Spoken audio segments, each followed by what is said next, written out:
Sorry na mga kumarites, naalala ko meron nga pa pala tayong reunion vlog. So dahil tamad na tamad nga si kumarites, ayan nakalimutan ko na talaga to. Nandito nga pala tayo ngayon sa Quaspa Resort. Dito nga lang yan sa San Lucas. I'm not sure ha, San Lucas 1 ba? Basta, ayun na yun. Pagkadating nga natin dito, ayan, sinalubong naman ako ni Parent TJ. Akala mo naman may golden entrance. Ito nga ay biglaan nga laang. At kung sino nga yung available, ayun nga lang yung makakasama. Saktong-sakto naman nga, nawalan nga ako ng pasok ng Sabado, kaya nakasama tayo. At nung sinabi nga ni Kumaring Arya nakasama nga si Marlene, sabi ko sige sasama ako. Kasi gusto ko makita si Marlene, gusto ko siyang makamusta kung anong lagay niya. Dahil biglaan nga to mga kumarites, wala nga palang laman yung rep ko at ang nakita ko nga lang ay kikiam at fishball. Kaya ayun, yun na lang yung dinala ko. At saka yung nakaw na mangga. At nilapitan ko nga agad si Marlene, nakakatuwa talagang makita ulit si Marlene, grabe. Thank you Lord kasi parang kailan lang nasa ospital kami at doon kami mga nagkikita-kita. Ngayon magkakasama na kami sa reunion. Kaya kung mapapanood nyo yung vlog ko na yon, sabi ko nga sa inyo, walang imposible sa himala. At syempre, salamat naman talaga kay Mayor Epre. Siya nga pala yung nag-book dito at nagbayad na rin dito sa Quaspa Resort. Grabe, yaman. So dito nga mga kumartes, may half court. Kaya nung sinabi ko kay Kurt, talaga namang samang-sama siya. Tapos itong pamangkin ko, sinama ko kasi nag-iisa sa bahay. Mahilig din to sa swimming, kaya niyakag ko, pinagpaalam ko sa kanyang mami. At syempre, bilin na bilin nga sa kanya kasi nag-iisang anak din niya. Tapos ito si Parent TJ, niloloko nga ako. Kasi nakita nga yung aking anak. Kung chick boy din daw kagaya ni JM. So, sakala mo hindi siya. Pero wag kayo mga kumartes, napakagwapo din ang anak na panganay ni Parent TJ. At kung dati-rati nga, mga kasama namin yung mga anak namin na mga maliliit pa, ngayon mga binata na. Ito nga pala yung anak ni Parent TJ na panganay. Diba, opa din. Wala pa dito yung mga anak ni Jerwin ha. Mga gwapo din yun, mga kumarites. Sadyang mapapasabi ka na lang na napakabilis ng panahon. Ano maiisip na tumatanda na talaga ang mga Amber kasi binatat dalaga na yung mga anak. Pero meron pa rin ilan sa Amber na maliliit pa yung anak, kagaya ni Maring Aryan. Ito yung kanyang bunso. Kung tinanong ko nga kung kilala si Kumarites, tinuro ako. Wow, kilala din si Kumarites. Talaga naman bata ito. So, taon-taon talaga nagseset sila ng reunion. Depende sa budget. Minsan ambagan, minsan kanya-kanyang dalang pagkain. Pero dahil nga may mayor kaming kasama, siya yung nagbayad dito sa resort. Wow. Tapos ayan, bumili din ng mga pagkain. Grabe talaga si Mayor Efren. Inubos talaga yung laman ng kanyang food panda. Merong cake, may Jollibee, meron ding lechong manok. Grabe, ikaw na talaga, Mayor Efren. Salamat. Dito nga sa Quaspa Resort, malawak nga din yung space at ginaganapan nga din ng mga event. Tuwang-tuwa nga si Kurt kasi may half court. Tapos dito nga din ay may malaking pool. Diba, si Donna nga ay nandito na't naliligo dahil yung kanyang mga anak, ayan, sabik din sa tubig. At ayan si Ahira, ayan yung anak ni Marlene, diba? Ang laki na, dalaga na din. Meron nga din itong 2 kwarto na air condition din. Kaya kung gusto nyo mag-overnight, walang problema. Noong nakaraang taon nga din, dito nga din sila nag-reunion pero hindi nga kami nakasama noon. So sa susunod, kapag tayo ay free, lagi tayong sasama sa reunion. Pero kung nagkataon talaga na may pasok ako ngayon, hindi ako makakasama kasi biglaan. Hindi pa nga kami kompleto niyan kasi yung ibang ang Amber may maliliit pa na anak at hindi nga pwedeng isama. Kaya ayun, yung iba hindi talaga nakasama. Dito nga tinatanong ko na si Kuya Nash kung kakain na siya kasi alam niyo naman yan, makitubig din yan. Kakain muna siya bago ko nga siya paliguin. Yung pool naman ay hindi naman kalaliman pero syempre kailangan pa rin bantayan. Mahilig pa naman yan tumalon-talon kaya mamaya babantayan natin. So ayun nga, kahit hindi na nga magdala ng pagkain kasi meron na nga dito at nag-order na nga si Mayor Efren. Pero yung 2 bata nga nakasama ko, pinag-take out ko nga din ng Jollibee kasi nga wala nga kaming dala. Pagpunta naman namin dito may mga pagkain na. So si Kumaring Aryan talaga, ako pa talaga yung pinag-lead ng prayer. Hindi naman ako sanay ng ganito. Sa bahay lang kasi ako nagdadasal. So dito nga sa prayer ko talaga, si Marlene talaga yung pinagdasal namin. Kasi sabi namin, nasa ospital siya, magising lang siya, magre-reunion kami. Abot-abot din talaga ang pagdadasal namin at pagtutulungan ng mga Amber noon. Na kahit yung mga nasa ibang bansa nagpadala ng tulong. Nakakatuwa lang talaga na nakikita na namin siya na nagre-recover talaga at ang laki na ng improvement niya. Siya nakakasalita mga kumarites pero naiintindihan niya yung mga sinasabi namin. Dahil habang nagdadasal nga ako dito, naiyak siya. Kasi grabe talaga yung pagsubok na binigay sa kanila ni Lord. Na kung sa ibang tao ngayon,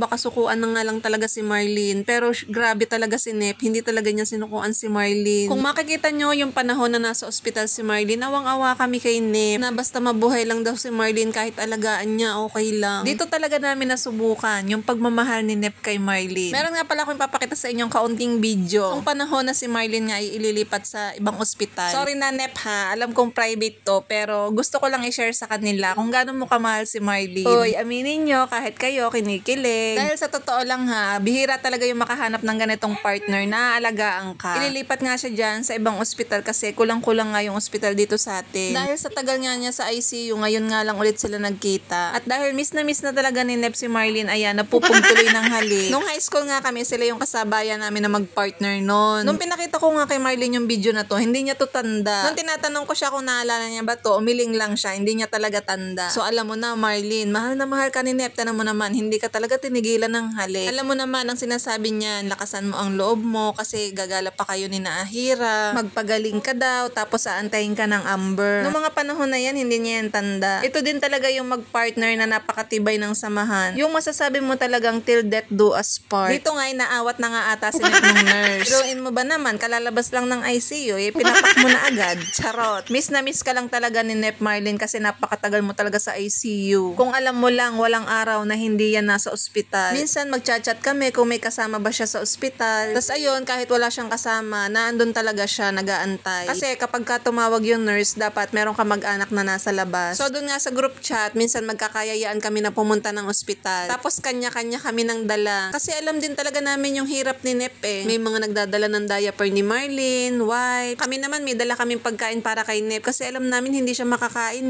Yung paano ka ba naman makakakain kapag ka ganito yung sitwasyon, 'di ba? Kahit naman siguro sino. Kaya ang ginagawa namin kahit tinapay man lang, makakain siya. Tapos salamat din dun sa mga kaklase namin na nasa ibang mga lugar. Kasi nung nalaman nila yung sitwasyon ni Marlene, mga nagpadala sila ng tulong. Any amount naman yan, tatanggapin niya ni Nep kasi malaking tulong yan sa kanya. Alam namin dito hindi nawawala ng pag-asa si Nep. Dahil alam ko dito pa lang malaki na yung pagtitiwala niya kay Lord. Alam niya gagaling yung asawa niya. At ngayon nga, ayan, kasama na natin si Marlene. 'Di ba? Yung akala mong imposibleng mangyari, ayan, nangyari na. Paano ba namang hindi ka panghihinaan ng loob? Halos lahat ng doktor tinatanggihan na talaga si Marlene na wala ng pag-asa. Na kung gumaling man daw siya, bedridden na siya. Pero ayun ha, napredict na ng mga doktor yon. Pero sabi ko nga kay Nep, walang imposible kay Lord. Na kung itataas mo lang sa kanya lahat ng pagtitiwala mo, mangyayari ang mga gusto mong mangyari. At dahil nga malaki na yung pagtitiwala ni Nep kay Lord, dininig ni Lord yung dasal niya na gumaling si Marlene. Hindi man siya fully recovered mga kumarites, pero ang laki na ng improvement niya. Sabi ng doktor, bedridden na. Pero mga kumarites, nakakalakad siya. Yung kalahati ng katawan niya, hindi niya maigalaw. Pero ang laki ng improvement na siya ay nakakalakad. Hindi rin siya nakakasalita, pero naiintindihan niya yung mga bawat salita na sinasabi mo. Kasi kita niyo naman, nagdadasal ako ha, pero naiyak siya. Naiintindihan niya ako. So mga kumarites, hanggang dito na lang muna ang ating reunion ganap at meron pa tong part 2. O siya, hanggang dito na lang muna. Thank you for watching. Bye!